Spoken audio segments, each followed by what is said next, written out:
waste of time. He doesn't know what the fuck he's talking about. Alright, Spherage, let's maybe get through some of this video, see what happens. Somebody in the comments told me about this guy called Jim Fixx. It turns out that this is the guy who made running, especially jogging and marathon running, popular in the 70s and early 80s. He was a very big deal. He appeared in many commercials and on TV programs. You gotta understand that people who still jog and run marathons nowadays do it because of him, seeing as he's the one who inspired all of the trainers. Spherage isn't brushing his teeth again, I can see, because they're looking awfully dark and yellow. I'm going to watch a video from 1982. 2 years after this aired, he actually died of a heart attack. Hi, I'm Jim Fixx, and we're going to spend the next hour or so talking about running.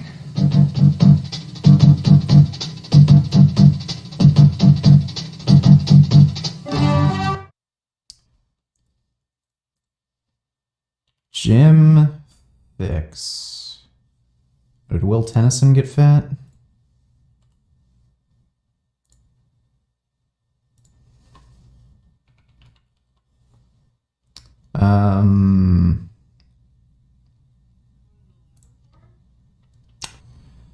Fixx was one of millions of Americans who started running in the 60s, 70s, 80s. Unlike other runners, however, Fixx wrote a best-selling book about his running and ironically died of heart attack at age 52. You are looking at this from the perspective of an alpha male with options. Most guys are incels through their 20s and eventually they can get some post-war woman to settle for them. Keyword, settle. If they don't get married, they'll be lifelong incels. Yeah, I think I'd rather be an incel and just watch hentai than have all my money stolen. But thanks for the donation, Turbo Black Pill.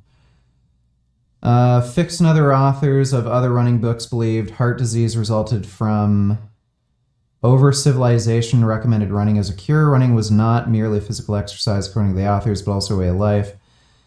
And leaders, body, and so the doctors.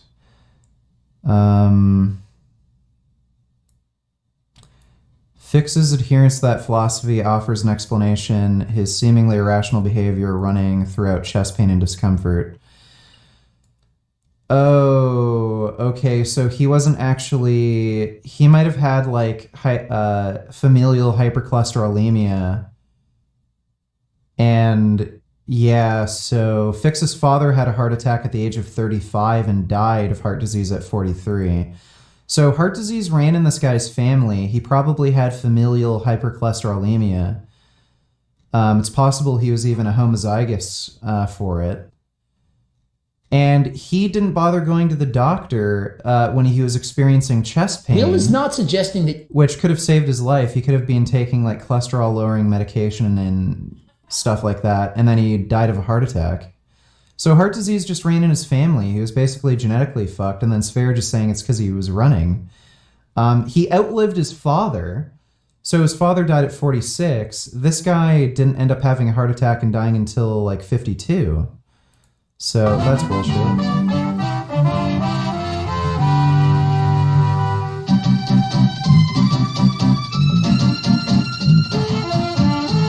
This guy also looks overweight too, by the way. You must respond to the allegations. What allegations? I don't know what you're talking about.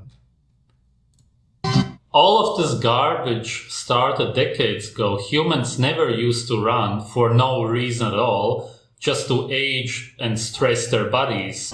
That is not true. If you're anything like I was when I started running, I imagine you've got some questions about the sport. As a matter of fact, I probably had more questions than anyone else because when I started running, I weighed 215 or 220 pounds. Okay, so this guy was also overweight. So he had heart disease running in his family. He was overweight. And he had only just recently started running. So he probably already had heart disease before he started exercising. The other day, I came across a couple of pictures of me at that time. I can't believe what I looked like. Yes, one of the main reasons people promote running in general is because of the weight loss, but they don't realize that this actually proves how unhealthy running and exercising in general is. What happens when you lose weight is that you consume yourself.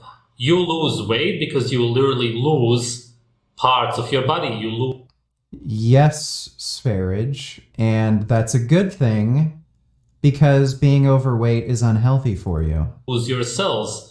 That cannot by any definition be seen as healthy, but the Sverige thinks if you're like 500 pounds, you shouldn't lose weight.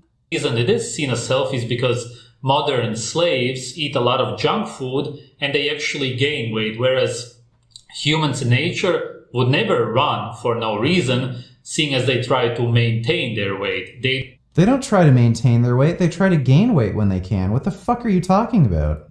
don't want to die, and whenever you lose weight, The heavier you are, the better your survivability because you have more energy stores in case of like famine or starvation. you get closer to death. That may not be a concern to people who overconsume Oh my God. macronutrients, especially junk food, carbohydrates, but it is a concern in nature, which is why there's never been a case of humans exercising in nature. As a matter of fact, I started running. This is literally just psychotic. What does Sverige think exercise is? Like any time you move your body, you're exercising. Like Running purely to strengthen a muscle that I had pulled while playing tennis. And I had no thought of getting up to the point of racing or running a marathon. I started out running only a half mile or a mile a day, and to my astonishment, I found there were all sorts of side benefits I hadn't expected. I lost weight, I felt better. When I went to my doctor, he told me I was healthier than I'd been in years. I wonder what this doctor actually measured. That would have been interesting, but he's probably not going to present anything. Healthier even than many people a decade or more younger than I love when people find one case or anecdote and try to make conclusions off that. My grandma lived to 92 and smoked. I was on the carnivore diet and felt great, or my seatbelt made the accident worse. These people drive me crazy. well, yeah, and in Sverige's case, he's an ideologue, and I don't even know what the fuck's going through his head. He's kind of crazy. I know he's lazy. His ex-girlfriend Luna said he'd just sit around and watch porn all day. So this might be a bit of a cope because he doesn't like exercising. So he's trying to justify him not liking exercise by saying, oh, I don't do it because it's bad for me, not because I'm lazy, something like that. But he knows he's full of shit, which is why he won't debate me. He'll delete my comments whenever I prove him wrong, and he'll rely on anecdotes like this rather than actually showing research. Thanks for that donation, though, Vegan Dog. And so over the years, I've discovered, as I hope you will, if you haven't already, this extraordinary range of benefits. Many people wonder, before they run, how fast they should run. Well, that's really quite simple. For various ages, your heart should beat at different rates. The younger you are, the faster your heart should beat. This chart shows you... This chart hasn't changed much from what we see nowadays. There's a slight difference. You can buy an instrument like this one that will tell you when you stop how fast your heart has been beating. Or, simpler and cheaper, you can simply check your pulse at... Let me back up a bit here. Oh, this is during exercise, okay. They should try to run. One doctor, Ralph Pappenbarger at Stanford University, has determined from his researches that if you run 20 miles a week, divided up any way you like it from day to day, you will improve your health markedly. And in particular, you will reduce your chances of having a heart attack by some 64%. Another researcher who has done 64%. Oh boy. probably as Yeah, Sverige debated me twice. Once was a double debate with Isaac and I versus him and Milkjar. And then one time I just debated Sverige on his own.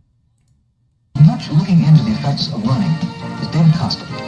David Costa is director of the Human Performance Laboratory at Ball State University in Indiana. Well, I think we could begin by talking about what are some of the stresses on the body in terms of what sorts of systems of the body are most affected. And I think the ones that are most heavily stressed would be the circulatory system, that is the heart and the blood vessels that supply the oxygen to the exercising muscles. That's interesting. He actually admits that running stresses the heart. Of course, we have the Not all stresses are equal. So,